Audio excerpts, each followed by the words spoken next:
Boom. There we go, ladies and gents. Good evening. How are you? Oh, it's chilly, isn't it? Wow. I am not. I don't like winter. There is nothing about winter that I enjoy in the slightest. But it's here. It really feels like it's here right now, and I'm dreading. It's since the boiler got redone. It's the first time it's really been tested. I've seen on all the different gauges today that yeah, it's the most under pressure it's been looking at return temperatures. And I think might be worse in the morning. They might be getting a call to come and turn them nozzles up and give me the full 70 kilowatt clout that each of them's got. But we shall see. We shall see. It's all tinkering with this one. I know I've got the capacity there. It's just tinkering and ordering a load of more covers. I've actually been using the clear roof sheets on a few, which worked a treat because obviously the heat loss really is horrendous. And when it's at its coldest, it's just putting too much pressure on. But there we go.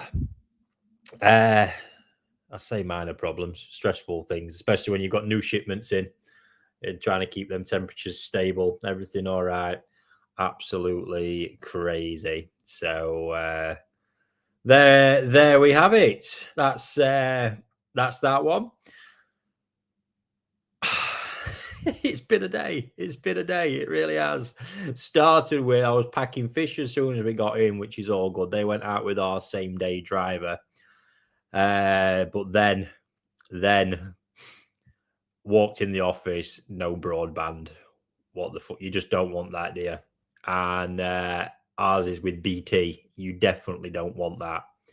So I think I ended up losing about 4 hours all in all. I've got to the bottom of the problem. It's still not been fixed. Honestly, officially the shittest company I've ever interacted with. Honestly, I had anxiety knowing what I was going to have to deal with, and it all just come true again. Horrendous. So yeah, just snowballed from one to the other there. But anyway, we've 2 new shipments in and settling. Been some mad stuff going off since I got back. It really is mad. From an us standpoint as well, bit of bittersweet news that Matt has actually left. Yeah. No, not under any bad circumstance or anything like that. He was just struggling with the responsibilities, to be fair, and what we'd done. And I don't know, just feeling like it weren't for him, which is a shame. We love Matt, and it's put us under pressure. It really has. Obviously, we knew it were coming, but it has now officially happened. He's gone, so it's added a lot more onto my plate. That is for sure. And and everybody's really, just with how crazy we are with event management and all the rest of it. We're not a big enough team yet that you can fill a gap like that easily. It normally just means spreading everything out. So please do bear with us at the moment across anything. We are working our hardest, but there's just not enough hours in the day. And then shit like this hits you today, and it writes half of it off. It's crazy. The joys of business at times. We had our Dainichi Toyota release though. That shipment's in, looking good. NND Mud Pond, the whole lot knocks it out the park. It's doing amazing. So yeah, I'm forever grateful for all the support you send my way with that stuff. But obviously when it allows me to keep doing it, trying to do more, keeps it exciting and fresh for all of us, which is awesome. It really is. And I can see you've already got pretty busy on the questions. Of course, it is question time live, guys. So feel free to fire any questions in that you have got. Yeah, can't wait to see what we get thrown up this week. Other than that, I don't think I have too much more. Oh, the bittersweet part to Matt leaving. I think Aaron might be coming back. That will be the sweet part, because again, been a battle with the channel and working through it since, you get these flows and systems, and again, there's no reserve part to these, so when it goes, that's a harder one for me to sort of naturally fill. And although he's been working behind the scenes for me, it's obviously slowed things right down. So Yeah, crazy stuff. But what it does mean is we're likely going to be looking for somebody possibly again very soon in a more sort of advanced sales role. I think we're going to be opening up for. So with the Koi Online, obviously Matt works across everything, but I think we're going to cover that off with where we got. So the Koi Online, sort of all the retail stuff, be a slot opening up. So if you are watching and you fancy a change, I do pay very well. So feel free to drop me a line somewhere. Other than that, guys, I think I'll get stuck into to some of your questions. I've got a couple of cool prize competitions running, but I am not prepared enough, I don't think. See if I've got pictures on my desktop. Maybe not to share them with you, and I definitely haven't got the links put in the description for it either. But they are on the WhatsApp group, I can tell you that, and the links should be down there for those. So I'll be resharing again soon if you want to give it a go. So other than that, let me start at the top, and I will work my way down. Dr. G. Nishikigoi, what would you do differently for a bacterial issue when the water temp is at 13C? It seems that these issues pop up as the weather cools, and it's difficult if you have if you don't have a heater pond. Yes, it is very difficult. I would still start with all the same stuff. So from a diagnostic perspective, you need to be doing everything as I've always spoken about.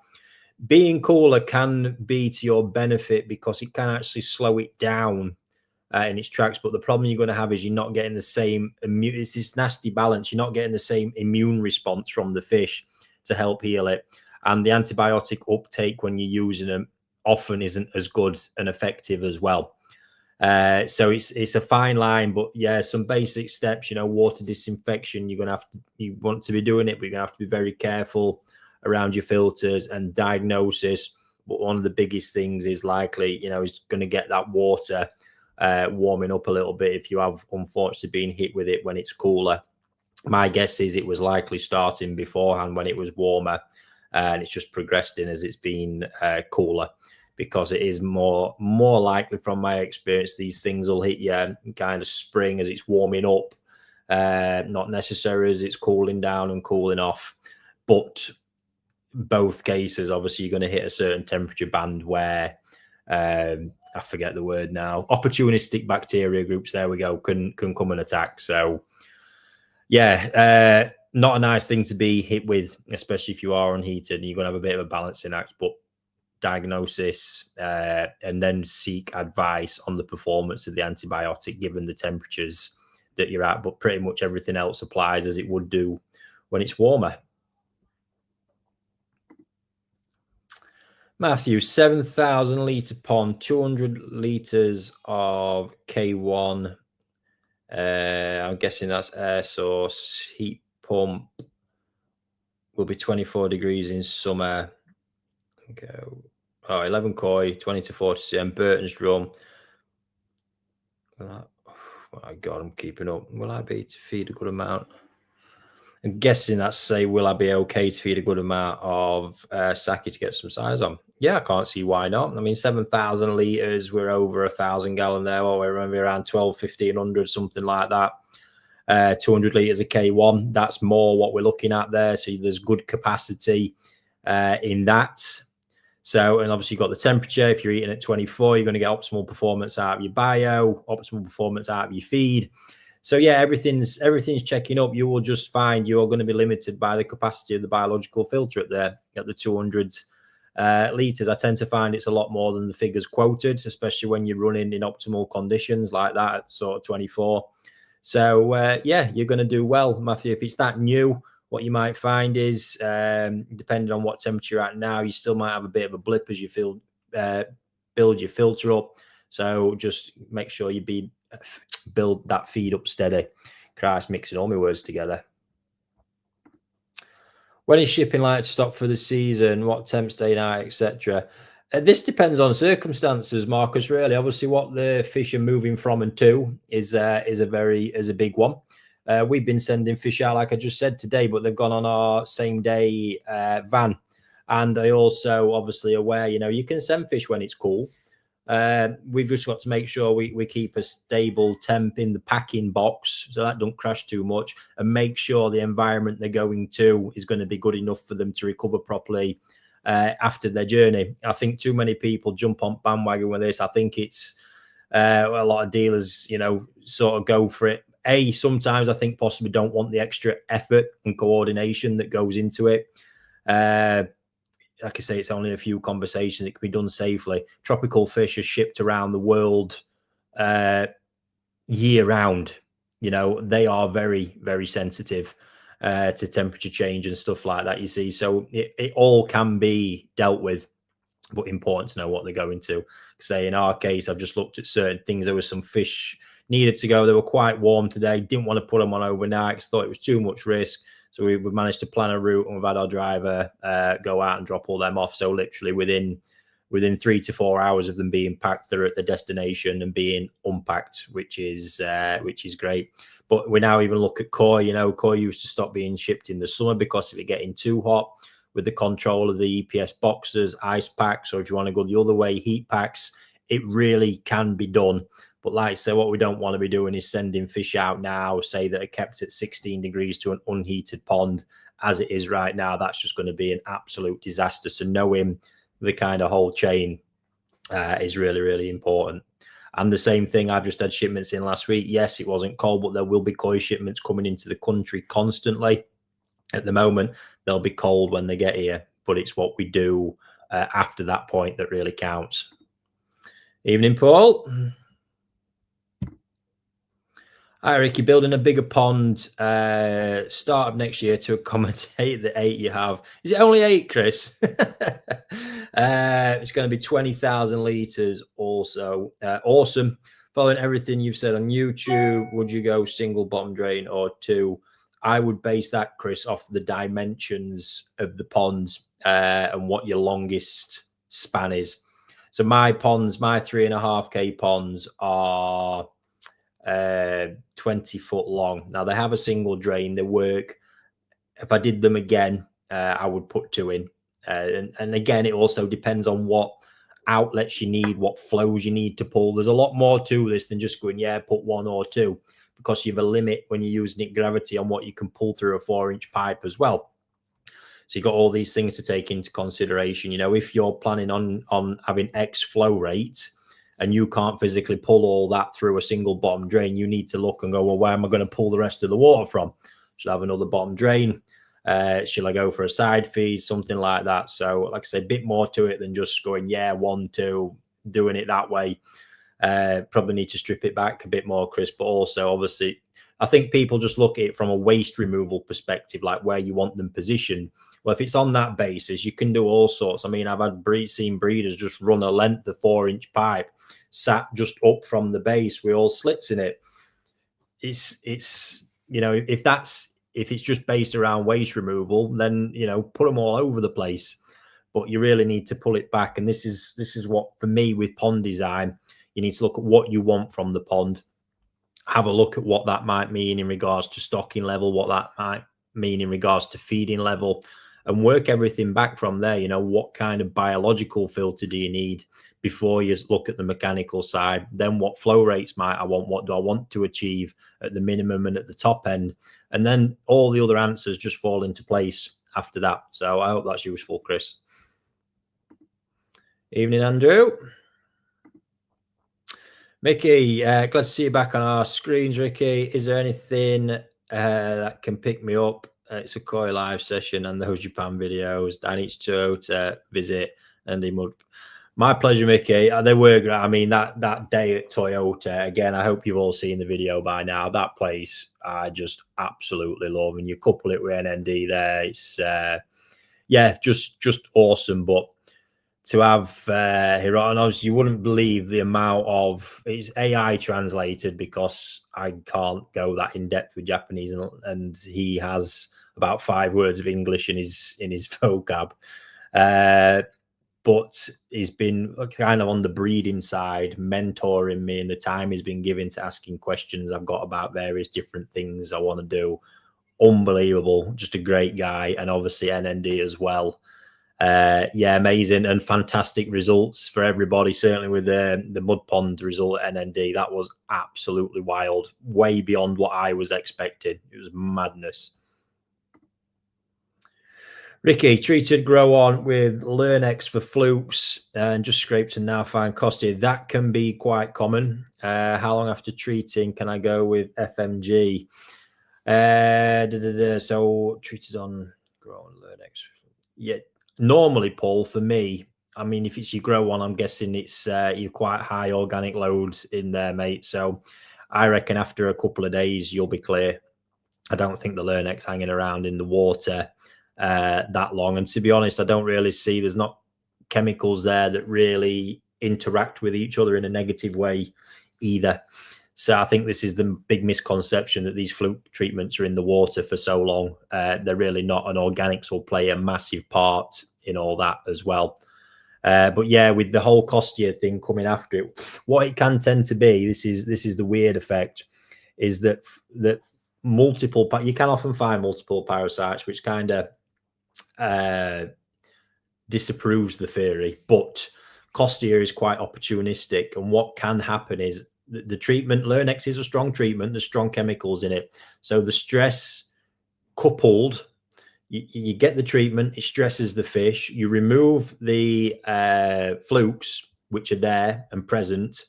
And as a secondary effect, while the stress is there, you remove the flukes and basically open up the feeding ground for something opportunistic, like for Costia to pounce. It's fucking crazy, I know, but it seems to happen with Learnex. So I don't know if it's as an effect that the effect that treatment has, or one of the particular chemicals in it. It's got flubendazole, but I think it's levamisole and another one. I don't know how aggressive they actually are. Still one of my go-to treatments for flukes, but that is the process that can happen, and it's always worth looking out for Costia after a treatment and other treatments as well. That just the general theory applies. Now then, right.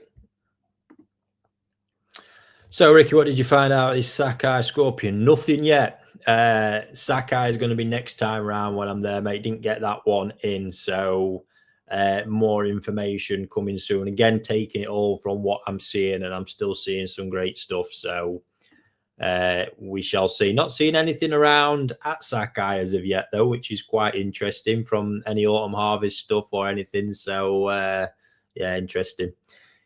Evening, Ricky. Evening, all. Love our newbies. Very good. My only complaint is lack of light to enjoy them. Yes, sorry, I cannot do anything about that one. And I'm still gutted to see some of them pieces leave, especially that Aragoke Asagi. What a piece that was.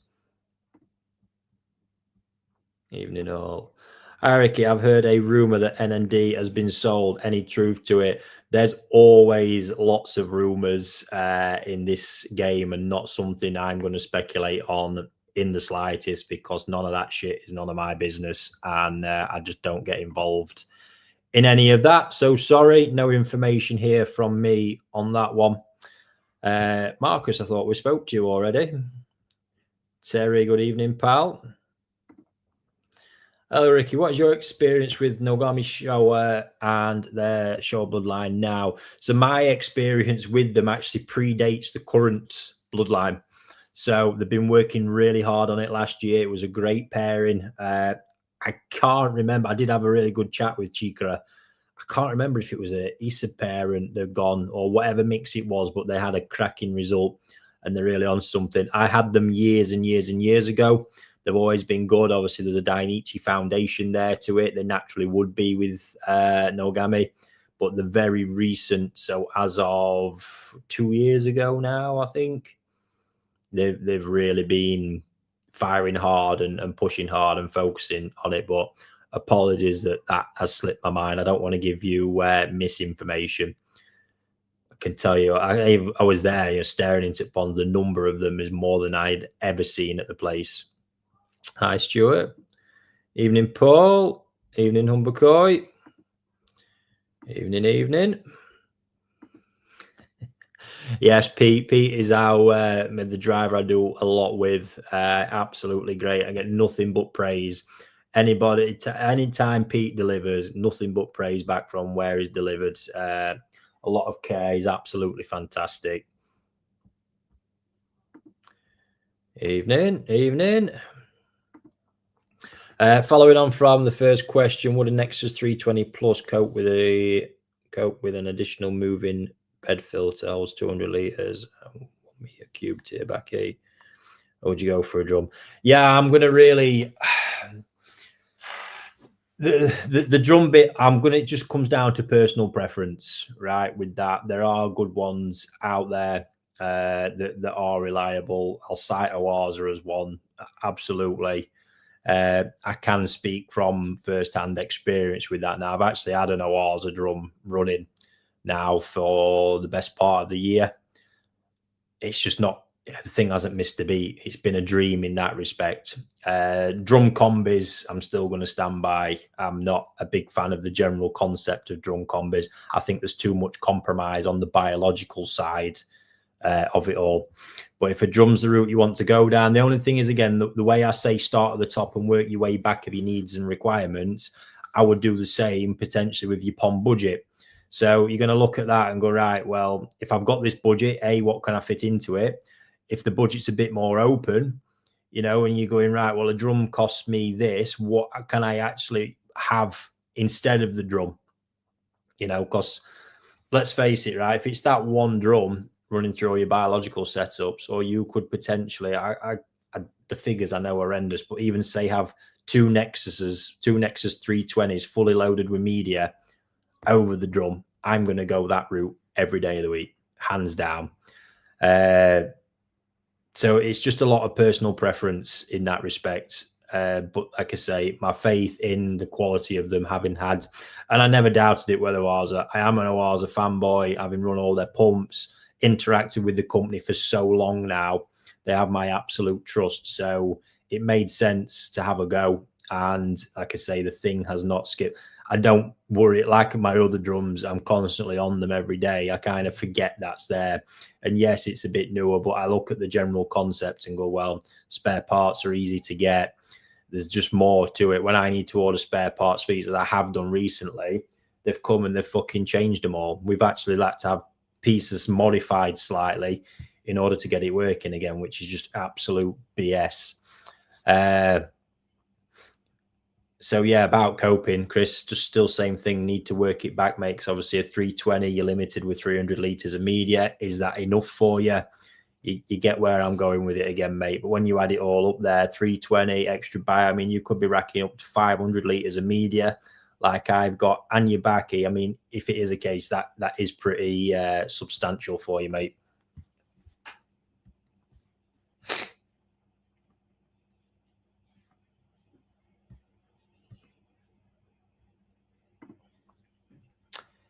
Yes, we're wishing well, Mickey, as well. It's just one of those things, unfortunately, quite frustrating, obviously, when you've got, 2-3 years built in, really trained up. But again, it's just one of the things in business we have to manage. Luckily, Cole's still there as well. Cole's helping fill the gap. So, yeah, I think it's been better this time because we are a more robust team than we were. It's not spread us all as thin, but and we have got young Jacob as well. That's an experience every day.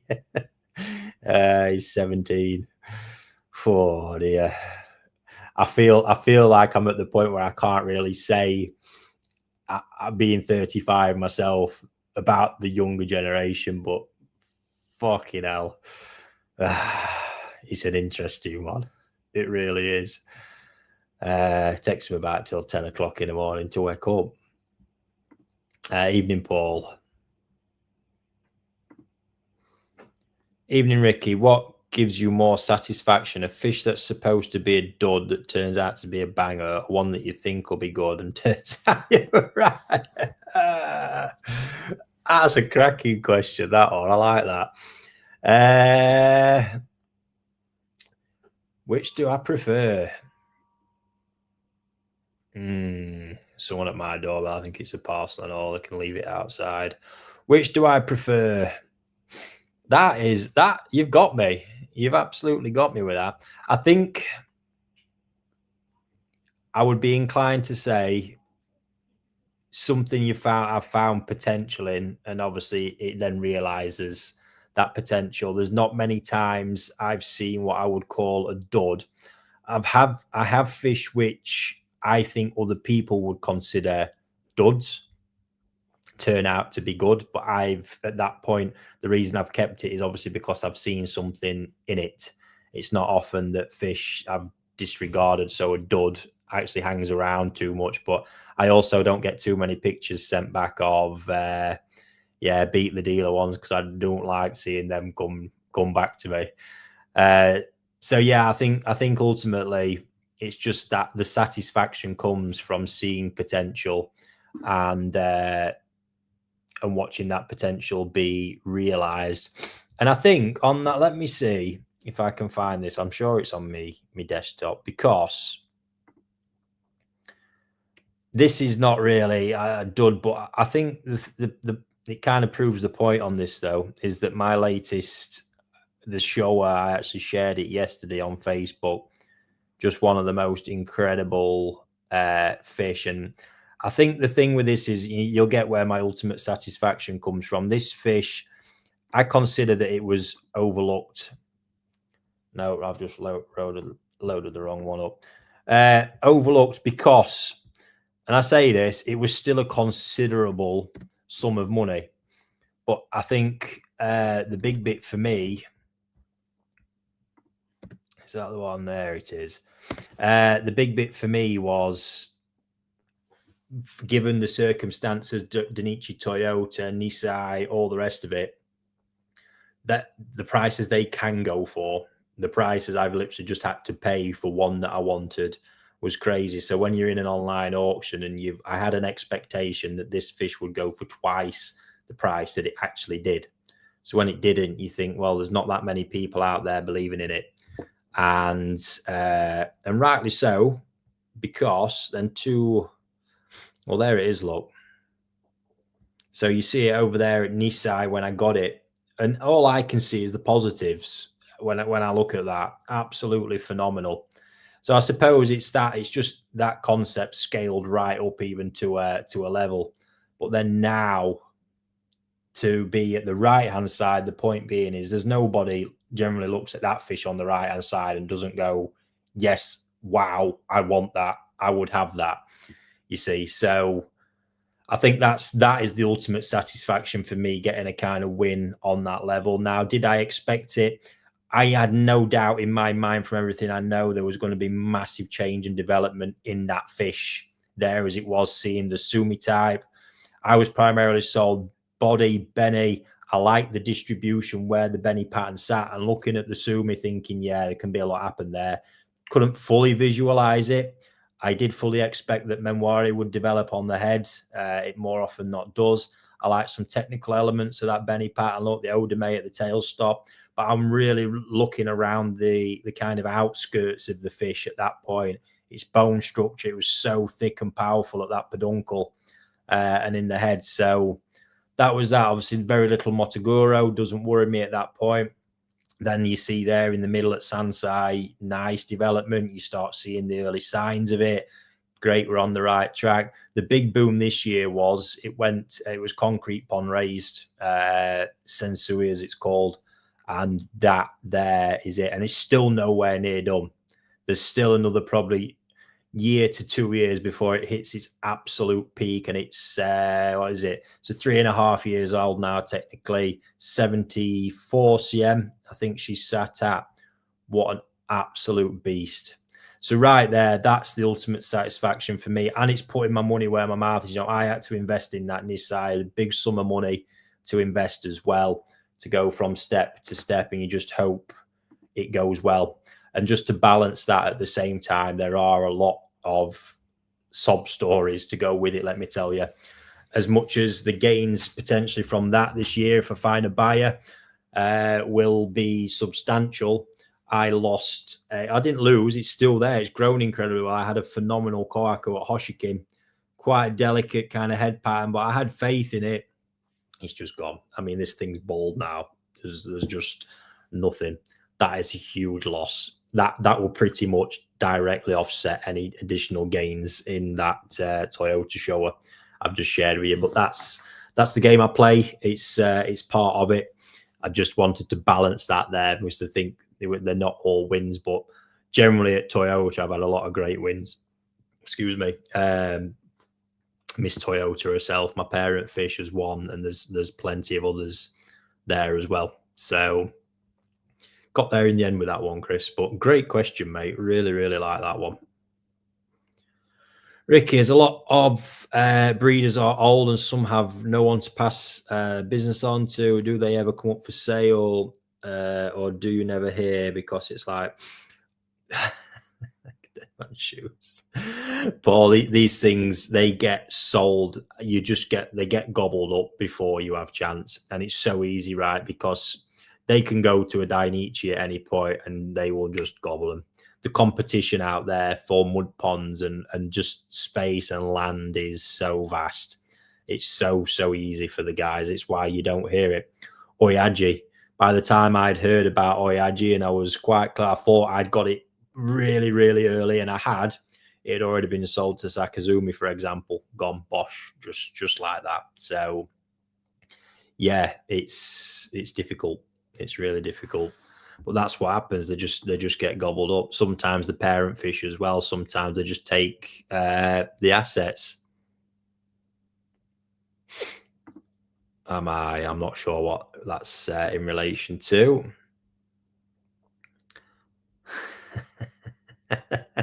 It might, Dad.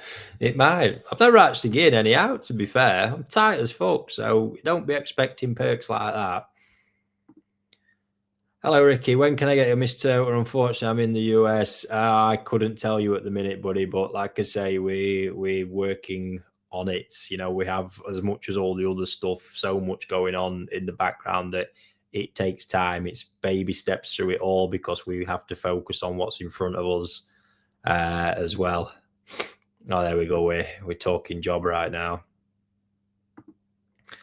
From California, finally caught you live. Thanks for the mass knowledge. My absolute pleasure. Get yourself moved, David. Get yourself moved. You might not love to work with me, to be fair. You really might not. It's intense. It's demanding. It's yeah, but equally as rewarding, I would say, especially if you like your koi. Yeah, that's definitely where we're at right now, isn't it? Evening, Kev. Good evening. Ricky, question. In a grown show competition on Shiro Utsuri, what would be your top picks to winning? Yeah, is that because we've got one coming up by any chance? Or coming up, I mean, the selections actually do. That has been one of the actually best kept secrets, because I think I've only mentioned it in the WhatsApp group.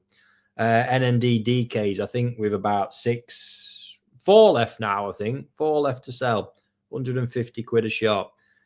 I don't know where the link is. If you're interested, you can drop me a DM somewhere and I can point you in the right direction. Yeah, kept that one a treat, and I kept it a secret and still pretty much sold it out.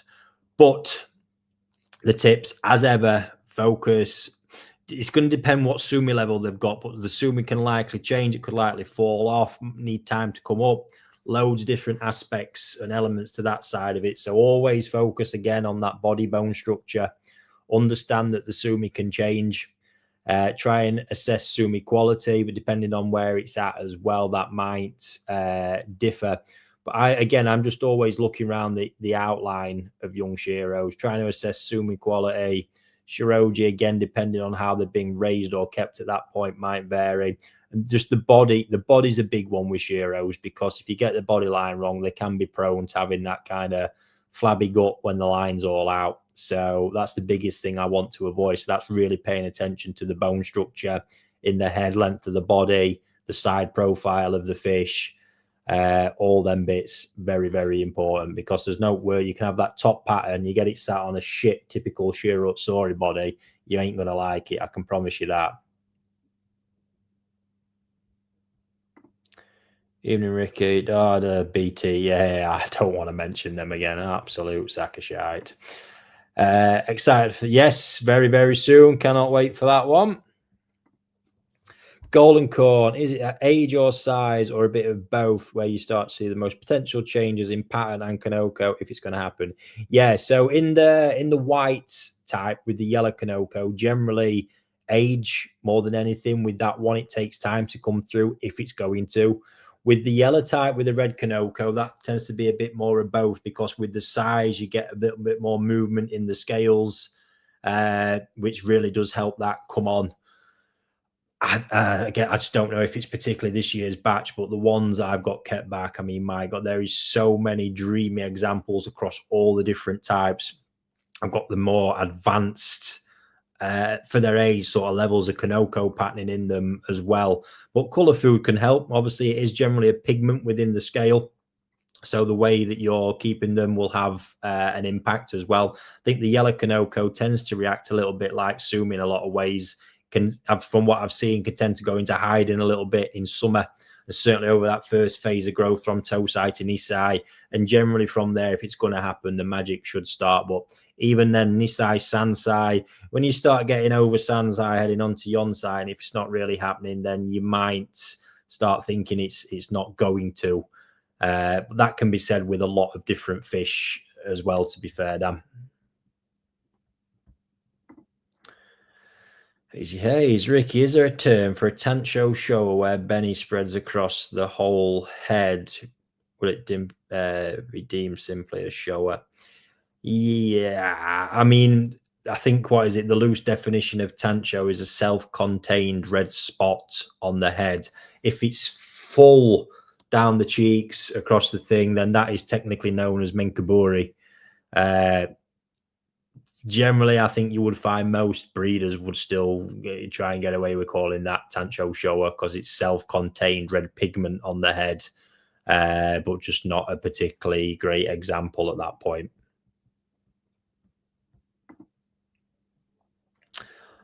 On a 1 meter 3-tier Bakki shower, what flow rate would I need? I'm thinking of sitting it above my biofilter, so taking water out of the biofilter and pushing it over the Bakki shower back in the back. You see, I've not done this, and I'm not seeing where that concept would really work for me, David, to be honest, because what you are going to be doing there, I suppose I've not got my head around how that's going to work in regards to retention time in the filter, because ultimately you are passing water back into it. Yeah.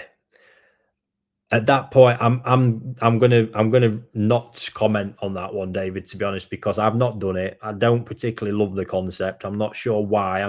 That's just gut feeling shooting at that point. There's nothing to back that up because I've not done it, so I can't comment. Just I like to keep them simple kind of flow patterns through stuff, so you've got control. I know there is quite a few people doing it. Might report, but yeah, I suppose it's just recirculating the chamber, isn't it? Interesting one, David. Like I say, I'm not gonna mention anymore because you are talking flow rate, so it's just my gut feelings. It's not how I would want that set up. But there's nothing to, like I say, nothing scientific to back that up. So apologies, I can't be any more use on that one for you. David, no, Chris is on that stuff, and it's going on in the background, mate. We will get to that. Dan, evening, mate. You shouldn't be on here watching me, mate. I need your coding, not doing that. You see, slave driver, you don't want to be working for me. Let's have a look. Matthew Gilmore. Pond is a year old, still get nitrite spikes. Probably always will do, Matt. They're a pain in the arse. Temps down to 12 now for winter. Was also sold 20,000 vari pump for that filter and pond size. Should have run it on the lowest setting. Sorry, Matt. Is it further back here? You've mentioned that already. Oh, here we go. Wow. So 7,000 litre pond. and you've got a 20,000 litre pump. Fucking hell. Honestly, right, there's people out there need shooting for this. Absolutely shooting. That is fucking meant. You see, you'd have been perfectly fine with the 10,000 and turning it down, but obviously, yeah, I've that really pushes my buttons. That gets the piss boiling for sure.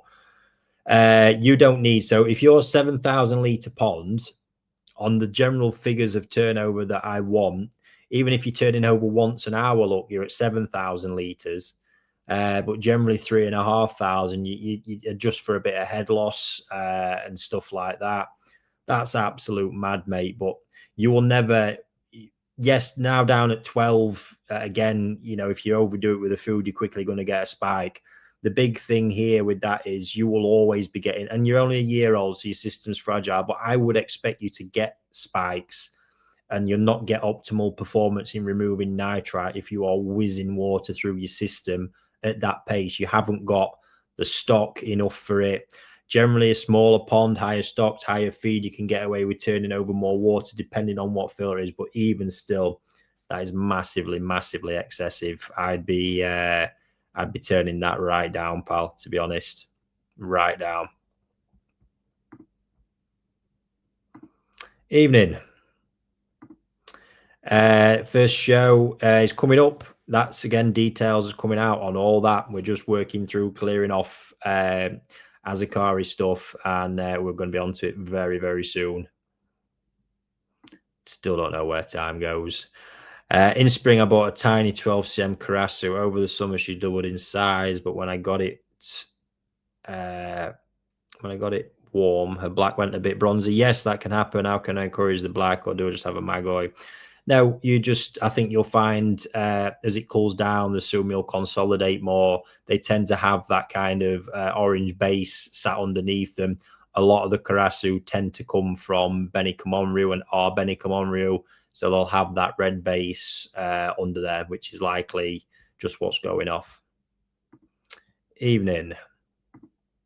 Hey, I recorded my first Tamasaba last night. Looking forward to see how I go, but don't tell anyone. No, we are all open here with that one. My God, the Tamasaba lovers was suffering some abuse yesterday. Completely no need for it.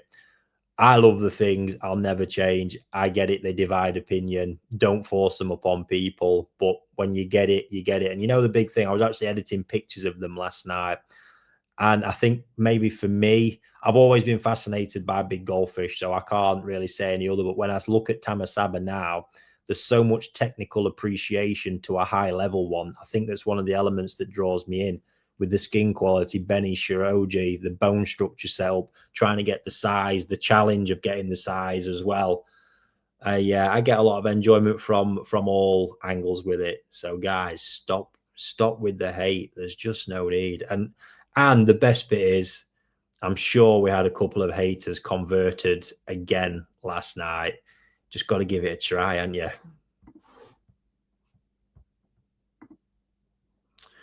Got a Ginrin Achiever, went in the pond with a dark brown pattern, since gone a bit washed out and yellow. Fish is fine, no issues. Yes, absolutely, it happens. Achiever, Sorogoi, Chagoi, their temperature alters, and I think it's probably a bit to do with the kind of wild carp in them. And it's obviously, think about what Sumi does, but their color alters with the heat, so they will darken sometimes to the point where you can't physically see the pattern if it gets warm enough in summer. And then as it lightens off, I mean, think about it with a Chiba, the whole autumn leaves thing, or fallen leaves, whichever it is. You come back and they lighten up more. Then the colder it gets, they'll get lighter and lighter. I think you'd probably find optimal coloration somewhere around 18 degrees. Yes, come on, guys. Hit the like button, hit the share button, go for it. JS, hey Ricky, I have issues getting Sumi development with a variety of Showa over a few years. What conditions are best and worst for Sumi development? I'm US with a pH around 8 and high KH. It's not always necessarily to do with your hardness, your pH. It can be the makeup of what sits behind that hardness and the whole water makeup in general. There might be some elements lacking and more of others, which is building the hardness up. But also light plays a big part. I don't know what kind of light you've got there. What you just ultimately might find is it's not particularly good water for developing it. And I presume you mean by variety of Showa different bloodlines, because that can also be a case. Different Sumis. It might even be different particular Sumi types. There's only really two main ones. One might react differently in your water than others. So it's multifactored, multi-layered, not just, and I do encourage people not just to focus on hardness, because water is far more complex than that. And Sumi certainly a lot more complex than that. Eric, is a hit called temps. What is a good temp to sit at? So I've always advised around 8 to 12 degrees. If you're heating as an optimal for keeping at winter, you'll do absolutely fine with both.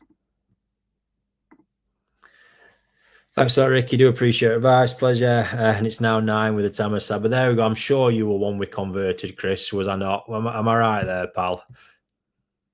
You're going to blame your wife, aren't you? I can see that coming. Ricky, in young Tancho Kohaku, like the Dainichi Toyotas you have, in your experience, what would you expect from the spot Benny if it follows the shoulders? Yeah, it's more of a D shape. It's likely, so you'll always tend to get some movement in tightening, but don't overestimate how much that will tighten. And how much it will tighten and contract can also depend on the Benny type as well. So again, not always straightforward. But you'll tend to find it's not like it's going to pull into a perfect circle. That's not real. It might move down onto the head a little bit more, but it's really going to depend on what happens on the body side where it's sat.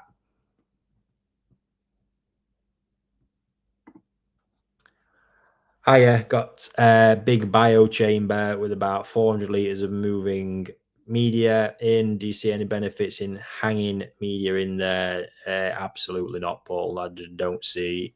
All I see there is faff, mate, to be honest. Ariana, I think you must be buying ponds, taking over the mud pond space and breeding program. Fucking I wish, Pierre. I wish, mate. That'd be awesome, wouldn't it? No, just getting what I can help-wise at the minute. Hi, Ricky. What causes the black shimmies on the koi? Is it the type of water? So primarily, the biggest thing I do see with shimmies is they react. Different Benny types are more prone to it. So the deeper, richer red ones can tend to be more prone to attracting shimmies. Then environment can seem to play a part. I've seen some ponds where you put them in and they just get absolutely peppered. I think, fucking hell, yeah, that's been absolutely fine, and now it's destroyed. So for me, that's your two primary reasons there with that one. Always, pal, always. Although it takes a lot of hard work to live it. Don't ever doubt that. Hi, Ricky. I've got an outdoor unheated pond this winter. I'd like to build a heated pond to grow and enjoy. What sort of size in litre would you recommend? You can do it. I mean, people do it with 300 gallons, 500 gallons will do it. 1,000 would be a real, I mean, what you could do with 1,000 gallon of water would be nuts, but anywhere from that 300 to 1,000, I think you're going to be able to have some good fun with, Charlie. Hi, Martin. God, bloody nose is itching. Hi, Ricky Pal. Managed to get my hands on a Kanishi Karashigoi this year. Yeah, 53 cm toe, so I'm mad, aren't they? Has developed a small red spot on the head. Any reason for this? I've heard about methods to remove it, but not sure. I don't believe that in Karashigoi. So the red spots are equivalent to like a shimmy on a kohaku, but they actually tend to come from pigment. Your chances of removing it is very, very rare. It's been massively invasive if it was to recover. So I think, this is one of the things with Karashi. Unfortunately, it can happen. Again, that's just got me thinking about that's the very thing that Taniguchi used with the Karashi. So when he introduced Karashi, it was one with peppered with the red spots to help in the creation of golden corn and the Kanoko. How mental is that? But sorry not to bring you any more better news with that one. God, you're keeping me busy tonight, folks, aren't you? When you talk about taking the koi off food for selection and other maintenance reasons, what's the reason for that? What happens if you don't take them off food? When do these activities? So any form of intensive netting selection, it's high stress, high handling. What you don't want is a gut full of food, especially when it's warm. In that process, you can stop, the digestion. I've seen fish's swim bladder's been massively fucked up from it as well. I'm not fully 100% sure what the process is that goes off, but it's just we want their guts clear. It's better for handling than picking them up on a gut full of food. You're pushing shit out. Literally, you can pick one up and you can see it come out. So it's just one of those good practices. I've picked it up in Japan. Fujo banged that into me from a really young age. So just not something I've ever questioned. But a couple of times, I remember doing it once, netting a pond full of big Momatero tosai up I had, and I'd forgot to turn the feeder off. I had a client come in, still netted it up, did the selection. 2 days later, 2 fish were just glued to the bottom. Swim bladders completely shot. So I don't know if that was anything else, but look, again, that, then you see that, you just think, no, fuck that. So it's just a good practice that for me has been hammered in. No, stick the 20,000 on its on. Yeah, just turn it right down. Turn it down 25%, 30%, something like that. See how you get on. Obviously, that's the point of a VariFlow. You've got that extra capacity there if you need it. It's not like you've just been sold one flat out, then you're having to put a valve in and crank it down with a load of back pressure. So not all bad, but I still come back to it. It's fucking frustrating. You just get, you see someone coming in it, like, how much money can I extract off these today? And I say that I spent a lot of time in my dad's shop when I was younger coming up against this. People with systems failing, they've been and bought elsewhere, they come in and you just review everything and you see they've been sold a fucking massive pump, because whichever shop they've gone into, all they've done is try to sell them the most expensive pump that they could get away with, and ultimately then it's not worked.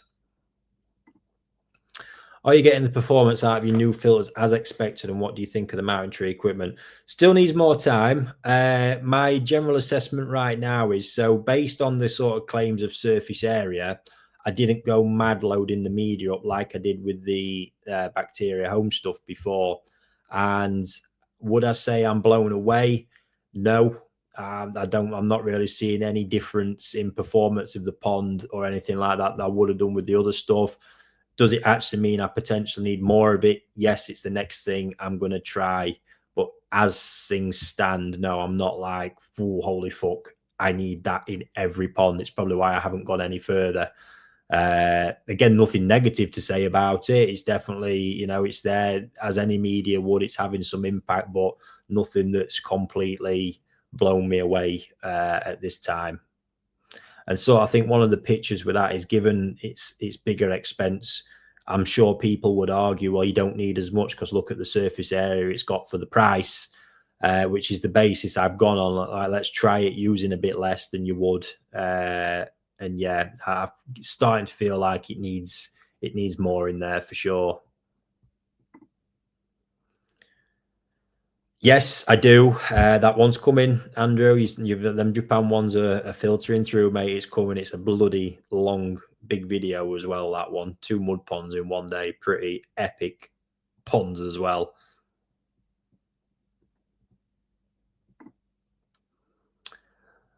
Myers, what would be your suggestion to replace a Cloverleaf 3? I think is that one of the ones with 3 vortexes pinned together? A gravity-fed system, just under 3,000 gallons.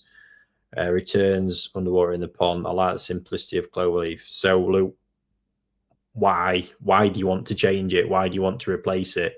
If it's working and you like it, keep it as it is. One thing I say, a static bed like that, if you can get yourself a fluid bed in one of the chambers, it'd be a massive upgrade. Other than that, mate, don't go wasting your money. If it's working and you like it, don't change it.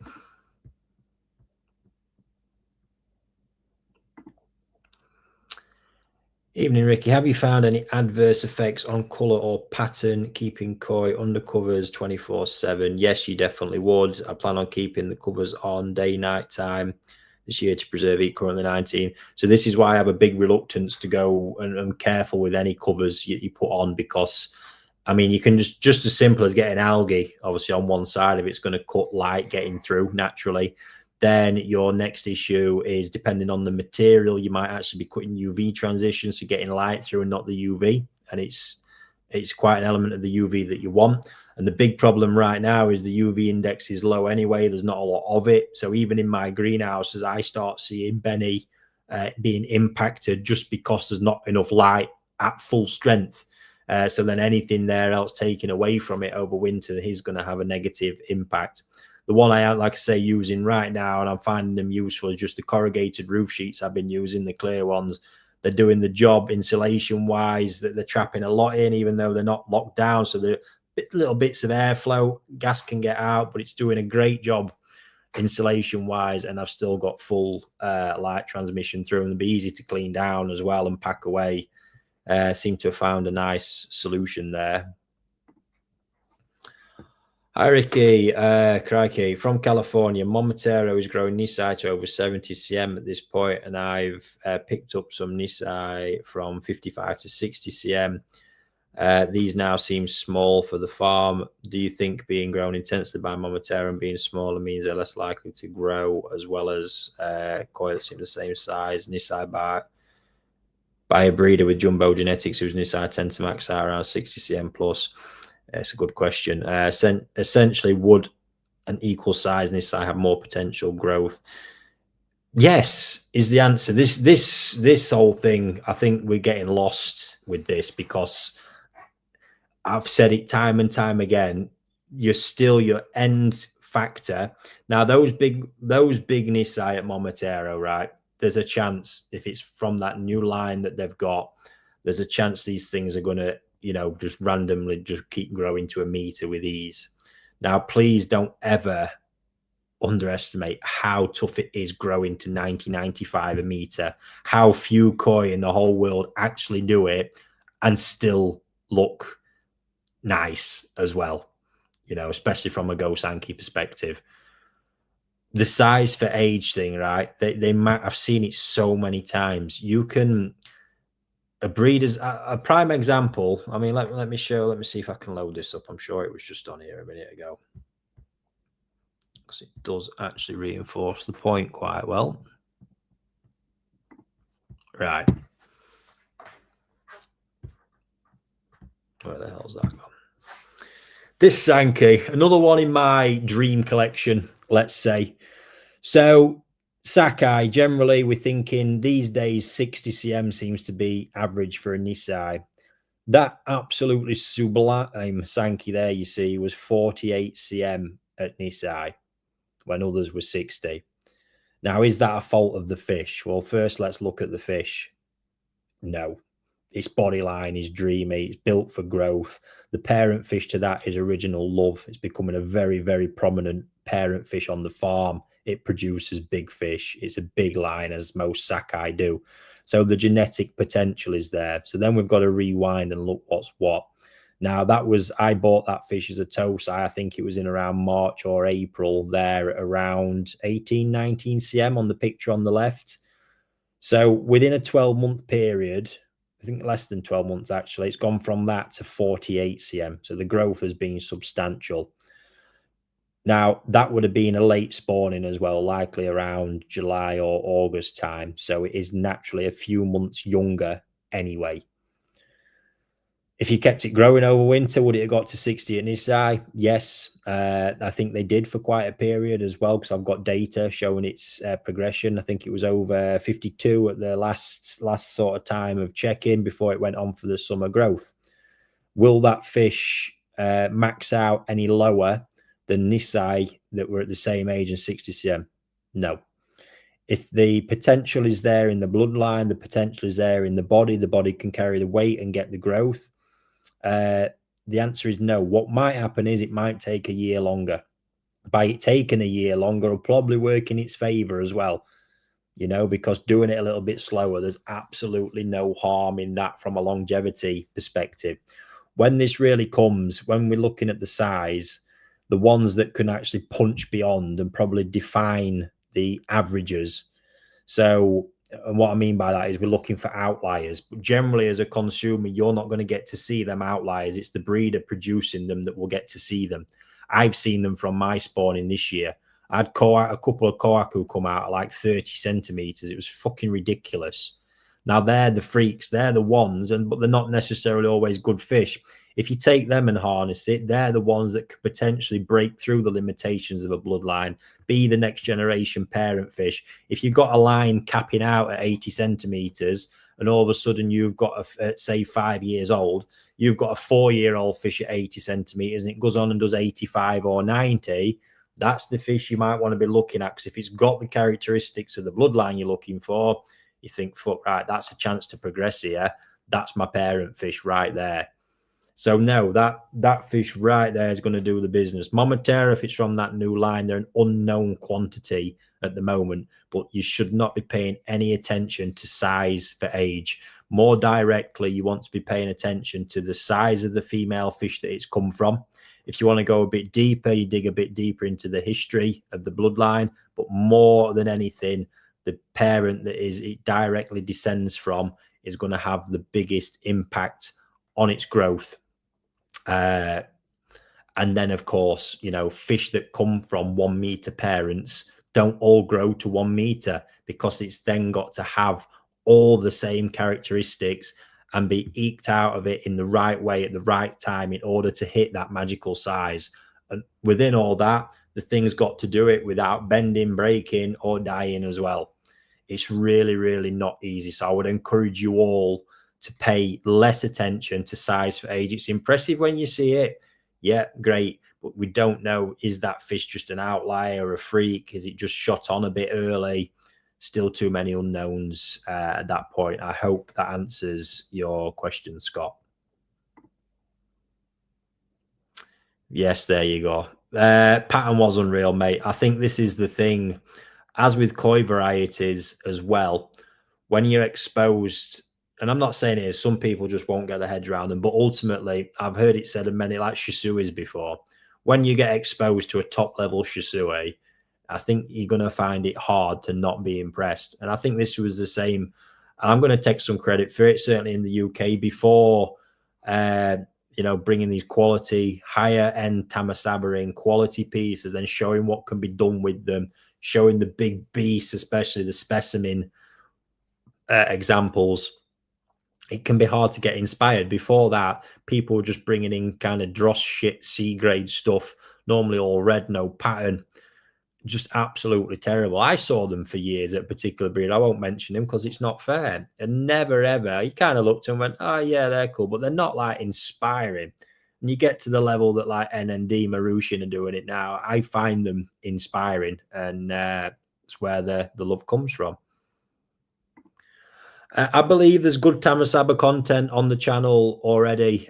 We have got one that I filmed with Aaron that for some reason doesn't seem to be getting put together, but at some point it will, and it'll make it onto the channel. That is a point as well.